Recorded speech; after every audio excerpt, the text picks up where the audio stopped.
Kasama ko po ngayon si Aling Edita Huwab. Aling Edita, ilan na po yung anak ninyo? 12. Tapos yung panganay ko, nagtitinda siya ng itlog. Araw-araw, makakain kami. Tapos, yung iba ko namang anak, andyan sa palengke. Yung iba, wala naman trabaho. Nandito kami sa lapit sa Sapa, nakatira. Tiis-tiis lang kami dito. Kaya, ganito lang ang buhay namin. Sa pang-araw-araw po, magkano kinikita nyo? Ako wala naman akong trabaho. Sila lang ang may trabaho.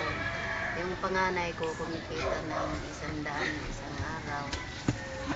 Tapos yung isa ko naman 120.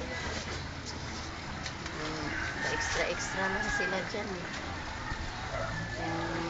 Magbuhat lang sila kung gabi. Yan sa pang-araw-araw naman sa pagkain.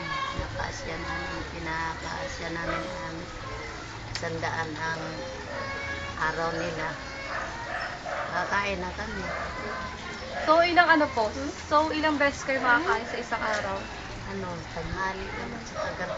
2 beses lang po. Ito po ba yung bunso ninyo? Nag-aaral pa po siya ngayon. Ito po, anak niyo. Ay, hindi niyo po anak yan. Cut. Assessment. Ang ganda ng assessment niya, no? Tapos kuya, once na natapos mo to, kumuha ka sa taas, tapos down, tapos pakita mo yung bahay. Para maganda yung labas ng video. Tama. Makasali na kuya.